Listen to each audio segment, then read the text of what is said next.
and gentlemen, live from the 19th century at the heart of Her Majesty's Empire in the City of London, it's the Charles Dickens Show. Here's Dickens!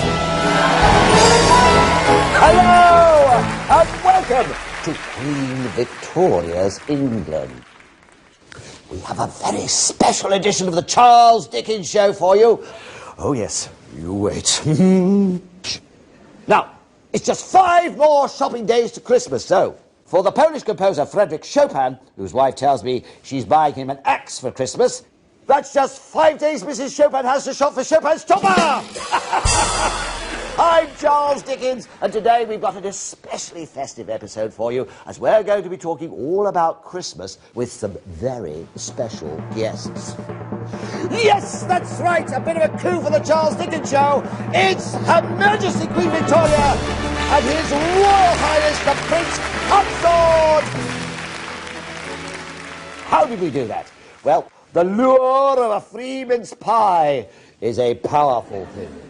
Now, live from our country house kitchen, we've celebrity chef Mrs. Beaton. She's poised to tell us how she proposes we should be preparing for Christmas Day. And if that wasn't enough, our roving reporter, Nellie Trent, has a special Christmas report for us. What are you up to, Nell? Hello, Charles, Your Highnesses. When good King Wenceslas looks out this year, he'll see more than snow that's deep and crisp and even. He'll see a Christmas that's bigger and better than ever.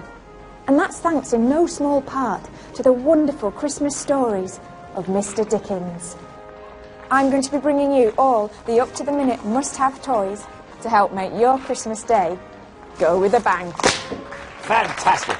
You last-minute stocking fillers for your 9 children, Your Highnesses. We have 10 children of our own. We would have shopped at 9, but I like a tidy table. No, I'm serious. An odd number of children at every meal would drive me crazy. 9? No. I'd have to get rid of one of them.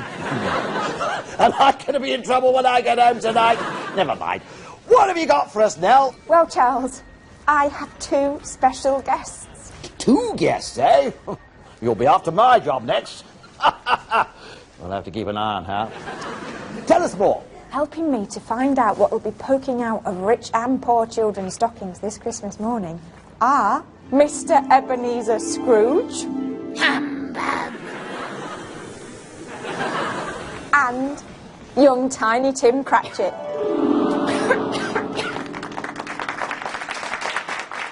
That's my pleasure, Miss Trent. I think you're brilliant and really pretty. Right. Let the countdown begin. At number 3, for rich children. A toy theatre. Children can entertain their whole family with their creations. What's the point? Children should be seen and not heard. At number 3, for poor children. Well, Miss Trent, I've got something here in my Christmas stocking which I think you're going to be really excited about. I know I am. It's a lump of coal. Coal's brilliant because you can burn it and it keeps you warm.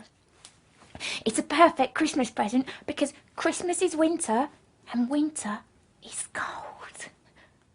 At number 2, for rich children. When I was a little boy, we were given a lump of coal as a present when we'd been naughty. What a rubbish present! At number 2... a bill bouquet. The young fools will waste their entire lives trying to get this cup on this pin. At number 2, for poor children. Look at this. This is called an orange, and it's a delicious fruit that tastes like sunshine and summertime. St. Nicholas put gold into people's stockings. But if you can't afford gold, you could put one of these in, because they look a bit like gold, don't they? And you can break them up into little pieces and share it with your family. And at number 1 for rich children, Humbug! a rocking horse. And at number 1 for poor children. You're really going to love this one. It's a block of wood. Isn't it super? And it can be anything you want it to be. It can be a castle, or a baby, or a treasure chest on a pirate island. And it's cheap too. Well, there you have it, Charles. There's a pretty big price range separating all those presents. And if you've got a lot of money, you can buy something truly fantastic.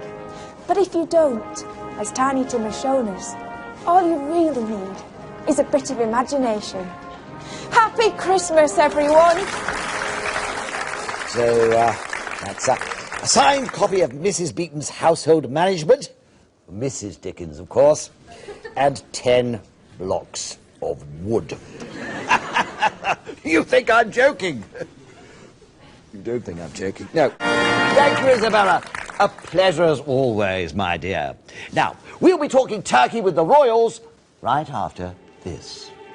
Bob Cratchit was the dreamer with hope in his heart and hunger in his belly.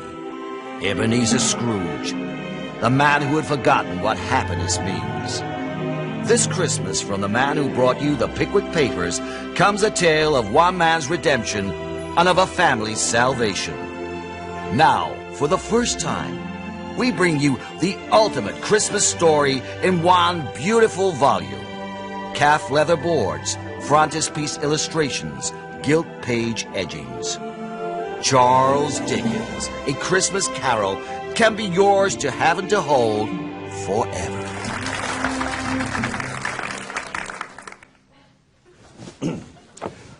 It's Christmas, and we have a magnificent Christmas tree here waiting to be decorated. Here today, we have perhaps the leading expert on Christmas trees in Great Britain. He only blooming well introduced us to them, Prince Albert. And, of course, his wonderful wife and our splendid sovereign, Her Majesty Queen Victoria is here. Now, we're going to get right into the Christmas festive spirit by decorating our magnificent Christmas tree.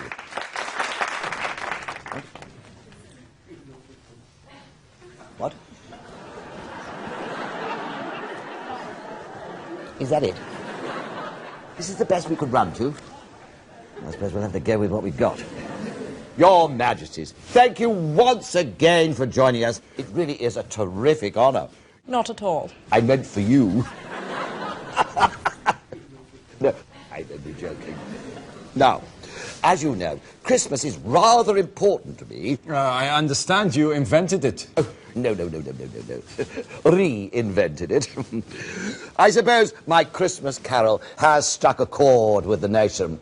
It has been reprinted 24 times, you know. Maybe I should read it. Available in all good bookstores. Now, when you married our Queen and moved to England from Germany, did you miss the Christmas festivities back home? Well, yes, I suppose so.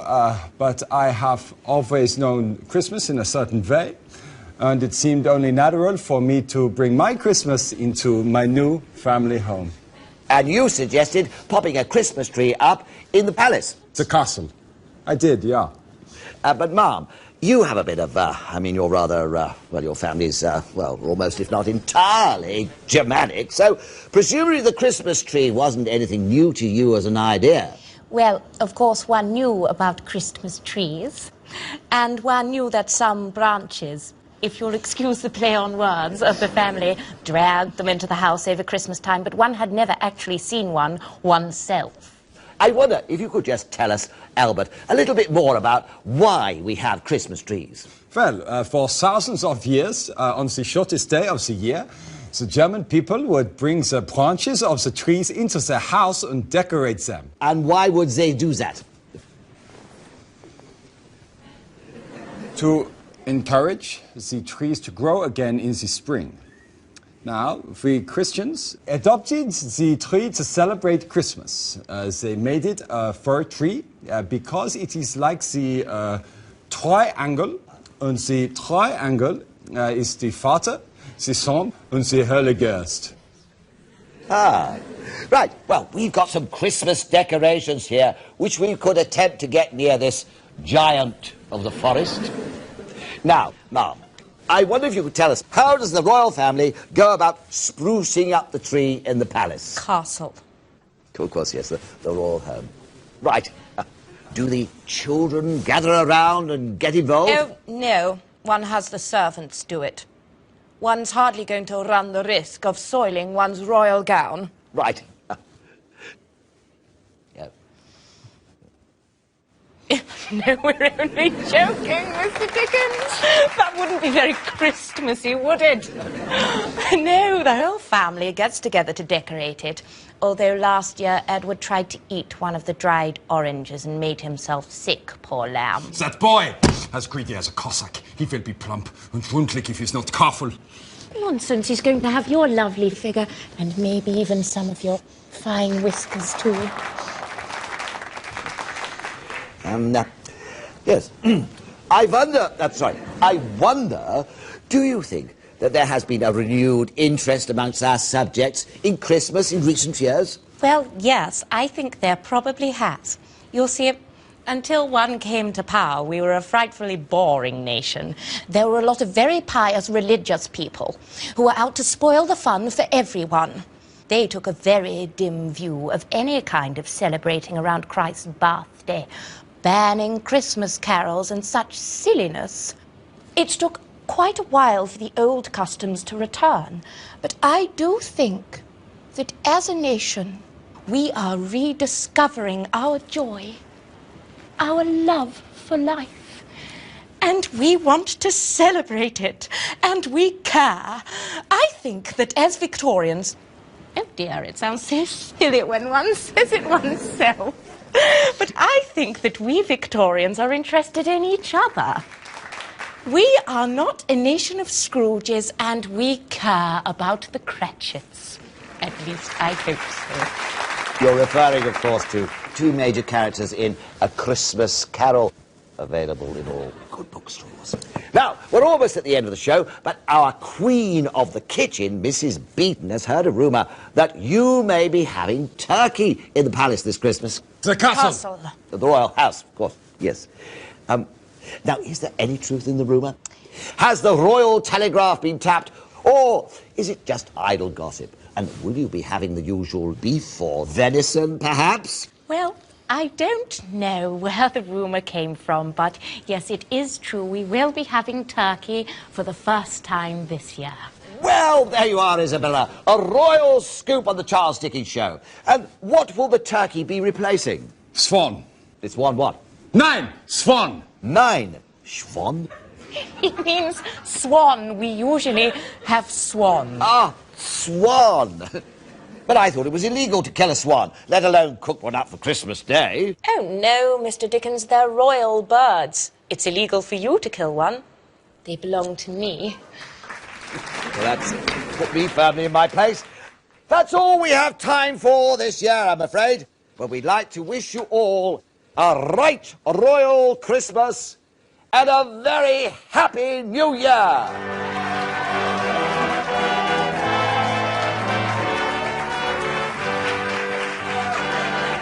Happy, happy Christmas that can win us back to the delusions of our childish days, that can recall to the old man the pleasures of his youth, that can transport the sailor and the traveller thousands of miles away back to his own fireside and his quiet home.